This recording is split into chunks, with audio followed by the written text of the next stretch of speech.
Good evening. Welcome to the garden. I've got some beautiful hot banana and Hungarian wax pepper plants here that have a lot of fruit on them. I want to get some of that harvested because I want them to produce more fruit. So I want to get that off to kind of trigger the plant to put off more blossoms and produce more fruit. I'm going to take that inside and I'm going to do some fermenting with onions and peppers. It's one of our favorite things to just throw on a salad, throw on a bowl of rice or quinoa on top of scrambled eggs, use with cheese and crackers.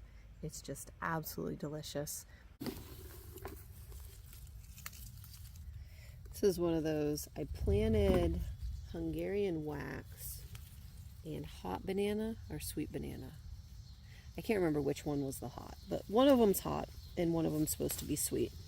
Last year I planted them both and lost track of what was what, and all of it seemed sweet. This year I planted both and one of them's hot. So I don't know what I did last year. So I just have to proceed with caution because this is technically supposed to be the sweet pepper bed, and I don't want to get, I don't know, 8 or 10 or 12 of something that I think is sweet, put a whole bunch in a recipe and discover it's way spicier than I would like it to be. I think these are the sweets, but I don't know. One of my goals moving into next year is better labeling on my plants when I start my seeds. Right, baby? Absolutely. Okay, so reenactment for your sake. Our fall garden stuff is inside, and my husband just came out to tell me. You didn't tell me all the Brussels sprouts popped. And I said, yeah, those aren't Brussels sprouts. That's cauliflower, because I didn't have any cauliflower seeds. None of the Brussels sprouts that we planted germinated, so I just used those cells and put the cauliflower in them, and they're still labeled Brussels sprouts. I know that's cauliflower. Because brassicas look all real different when they first sprout. I said it's my goal for next year. So we got a nice amount of sweet banana and hot Hungarian wax, or sweet Hungarian wax and hot banana. I can't remember which ones. This looks like a jalapeno, but it is not. This is a not a jalapeno. It's supposed to be the flavor of a jalapeno without the heat. We've used a few of them and we've really liked them. So I was just going to harvest a few of these. I'd like some of them to get bigger. So I've got 2 of these plants. This plant's a lot smaller than that one, but I think if I get some of these off the plant, I'll let it grow a little bit more. So I'm going to pick this one a little more thoroughly than the other one. All right, so I'm going to do a little bit of an experiment this year. So this right here is buckwheat. I planted it as a cover crop to shade out any weeds from this bed. And if you get kind of down in here, you'll see nothing has germinated underneath these because they have these broad leaves that kind of keep everything shaded out. So what I'm going to try, it's a little bit early to plant like greens and radishes and that kind of thing. So what I think I'm going to do is I'm going to plant in a few places a mix of buckwheat and radishes and buckwheat and lettuce seed. And I'm going to kind of observe how it does, because the buckwheat's probably is going to grow faster, possibly germinate a little quicker. And it's going to provide some shade to that soil. So it's either going to keep the lettuce and the radish seed from germinating, and so it will be there in the soil And then when it's time for it to grow, I'll just come in and snip off all that buckwheat kind of like close to ground level and allow the seed that I've already set there to germinate, I hope.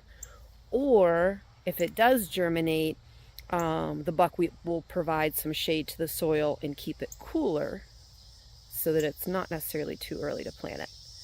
That's the theory, and that's what I'm going to try. One of the first things I need to do is to kind of harvest some of my radish seed.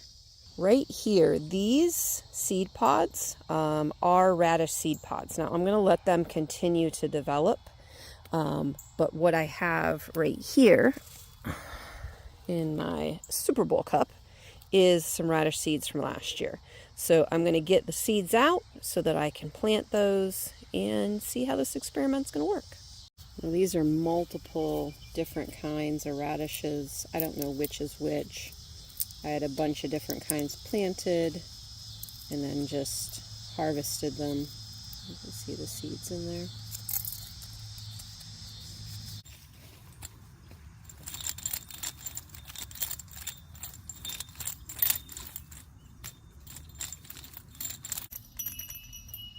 So usually I use old spice containers to hold seeds, kind of handy.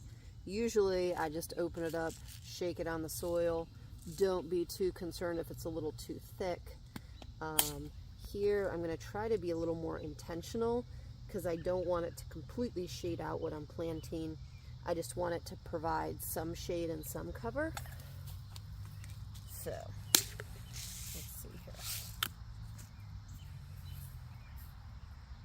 So I'm going to try to do, I think, like a row of buckwheat right here, followed by kind of a somewhat haphazard row. Actually, yeah, we're just going to do a kind of a sprinkling of radishes here.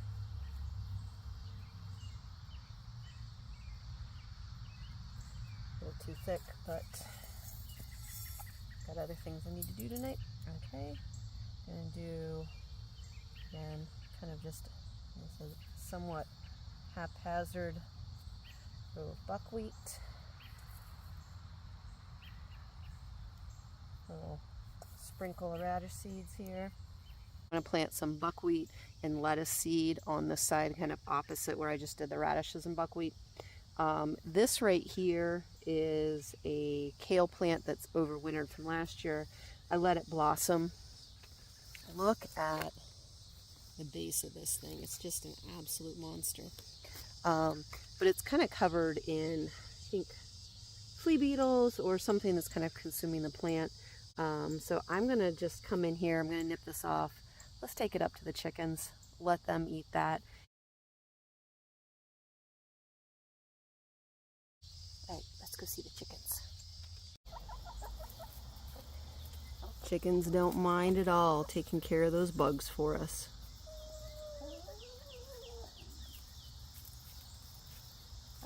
So I'm at the bed kind of opposite where I just did the radishes and buckwheat.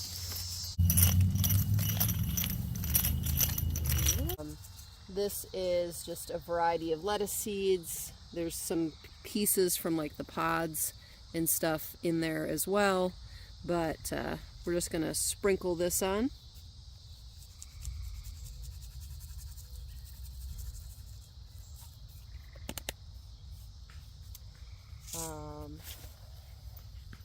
A lot of times what I do is just kind of shake that down in like this. So plastic doesn't need to be there. Hi, lightning bug. And I'm going to do kind of what I did before. Just do a little bit of buckwheat. Like I said, when I plant it, my other beds, I plant it fairly thick. Sometimes because I have children help me, sometimes because I'm a little bit impatient and just go more quickly than I possibly could or should. I'm going to get those in Yeah, this is just an experiment to see if it's just a way to let the lettuce and radishes get started a little bit early, or just for that buckwheat to kind of maybe pause the seed germination, and then kind of mid to end of August I can just snip it out and it will allow those seeds that I put there to germinate. Just an experiment, we'll see how it works. All right, so I've got my peppers I harvested tonight. I've got some red onions that I just chopped up. I'm going to fill a mason jar with this. I've got my weight in my, I forget what this is called. This is for self-burping, for allowing the gases to come out of the jar when I'm fermenting. A little bit of garlic. I'm also going to need filtered water and salt. All right, so I have my peppers and my onions cut up. I did put on gloves because some of these are hot peppers. I've gone to bed before after processing, and my fingers have kept me awake all night because they were burning from having cut the hot peppers. So I just don't feel like dealing with that right now. So I'm just gonna do like a layer of peppers, do some onions, layer of peppers, some onions. Oops, did I missed that one? I have more peppers I can cut up, so we'll see if this fills the jar. And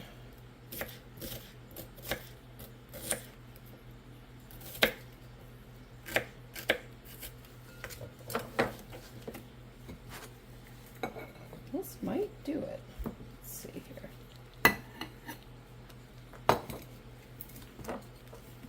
Yep, that's actually just about perfect.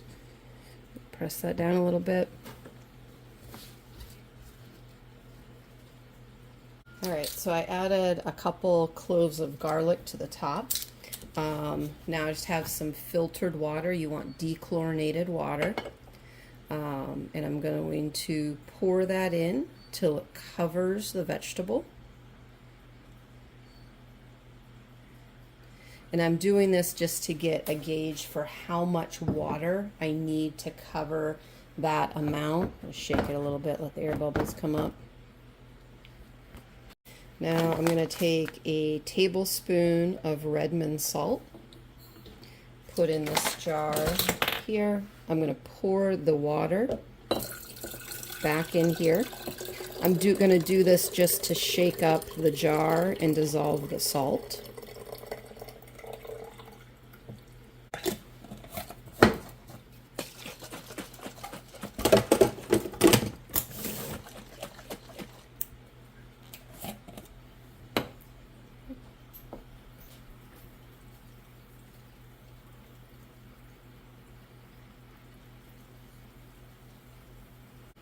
Now I've got this mason, this fermenting weight.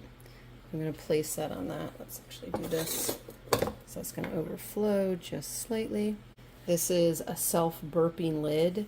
There's a little slit in the top that allows the gases to come out. So I'm going to press that down in. The main thing we want is we want to know that the vegetable is submersed in that salt brine, or that salt solution. There we go. Now you do want to label it with the contents and the date, because sometimes you get so many ferments going you kind of lose track of when you started. This video will be my documentation of what's in here when I started it. Now, I'm not an expert in fermenting. I've only been doing this. This is my third season of doing some fermenting. I took like an online course that outlined how to do it and that kind of thing. So I do recommend do your research, look up recipes, do your own reading, that kind of thing.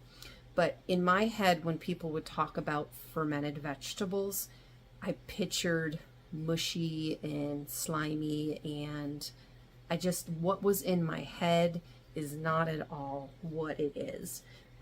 They're crisp, and sweet and tangy, and they add such wonderful flavor to whatever you end up using them with. This is one of my favorites. So red onion is amazing. Hot peppers, sweet peppers. I think we could probably use a jar every 2 weeks during the winter, just adding to salads and rice and quinoa and scrambled eggs and sandwiches and those kind of things. It just adds a nice different element. And the nice thing is I just preserved a chunk of onions, some peppers, and I can just do 1 jar.